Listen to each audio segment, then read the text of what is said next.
अस्सलाम वालेकुम नाज़रीन, आप देख रहे हैं वॉइस ऑफ पाकिस्तान और मैं हूं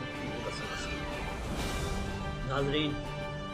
आज मैं आपको बताऊंगा कि पीटीआई की हुकूमत ने जो गरीबों के ऊपर पेट्रोल का बम गिराया है, इसके पसे पर्दा हक़ाइक़ क्या है। दूसरी पॉलिसियों की तरह इमरान खान साहब की ये पॉलिसी भी आज नाकाम हो गई है, क्योंकि जैसे ही कोरोना की वबा ने डेरे डाले, पूरी दुनिया में जो ऑयल की प्राइस है वो कम हो गई। इवन के पेट्रोल आलमी मंडी में फ्री से भी सस्ता है।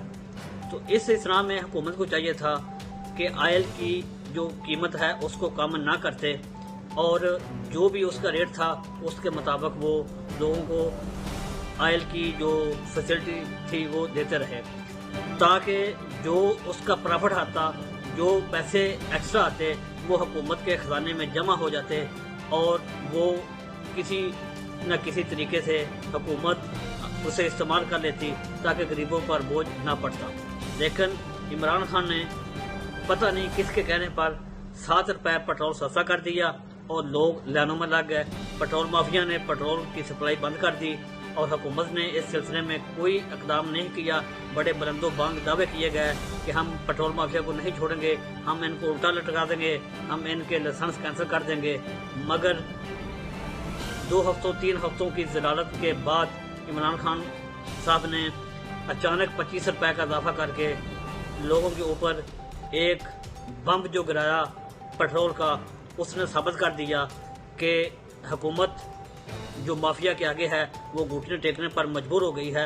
अभी प्रॉब्लम ये है कि ये जो पेट्रोल की कीमत बढ़ी है, इसका फ़ायदा ना तो हुकूमत को हो रहा है और ना ही गरीब आवाम को हुआ है। इसका फ़ायदा जो अरबों रुपए का फ़ायदा है ये ऑयल कंपनियां ले रही हैं। अगर पेट्रोल की कीमत बढ़ाने से हुकूमत को फ़ायदा होता तो फिर भी चलो कोई बात समझ आती है कि मुल्की खजाने से कुछ ना कुछ बोझ जो है ना वो हल्का हो जाता। लेकिन ये एक माफिया है जो पेट्रोल की आड़ में अरबों रुपए कमा रहा है। इमरान खान साहब जिस चीज़ का नोटिस लेते हैं वो चीज़ या तो नायाब हो जाती है और या फिर वो महंगी हो जाती है।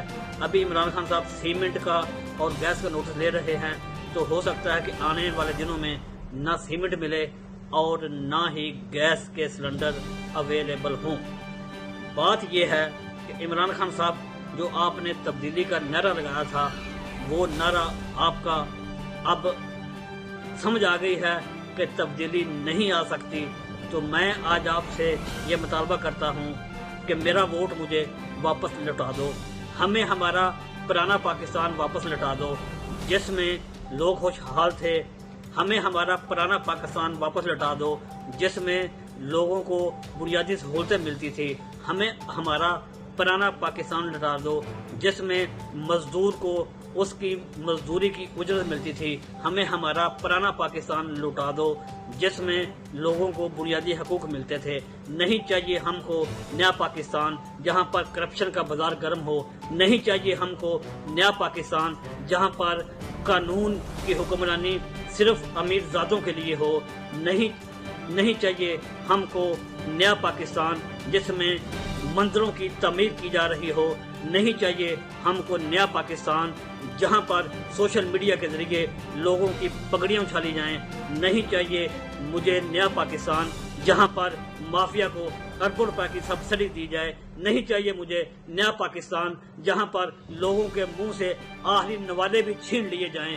नहीं चाहिए मुझे नया पाकिस्तान जहां पर मुल्क को कर्जों की दलदल में दरसा दिया जाए। नहीं चाहिए मुझे नया पाकिस्तान जहां पर मुल्क को IMF के जरिए बेच दिया जाए। नहीं चाहिए मुझको नया पाकिस्तान जहां पर इदारे बेच दिए जाएं। नहीं चाहिए मुझे नया पाकिस्तान जहां पर ना कोई कानून है और ना ही कोई कानून को मॉनिटर करने वाला है। नहीं चाहिए मुझे नया पाकिस्तान जहां पर वजीर आजम का एक दिन एक बयान होता है और दूसरे दिन दूसरा बयान होता है। कागजों में ये लोग सब अच्छा की रिपोर्ट दे रहे हैं मगर अमलन कुछ भी नहीं है। नहीं चाहिए मुझे नया पाकिस्तान जहां पर रिपोर्ट तो पब्लिक की जाती है मगर चोरों को रातों रात बाहर भगा दिया जाता है। हमें लुटा दो हमारा पाकिस्तान। नहीं चाहिए हमें नया पाकिस्तान जहां पे ایک بار ملک کو پھر اندھیروں کے دلدل سے جس نے نکالا تھا، اور آج پھر ہم لوڈ شیڈنگ کی بدترین لوڈ شیڈنگ کی طرف جا رہے ہیں۔ نہیں چاہیے ہم کو نیا پاکستان جہاں پر نہ کسی غریب کی عزت ہے اور نہ ہی ووٹ کی عزت ہے۔ نہیں چاہیے ہمیں نیا پاکستان جہاں پر جو کرپشن کے بازار ہیں وہ گرم کر دیے گئے ہیں۔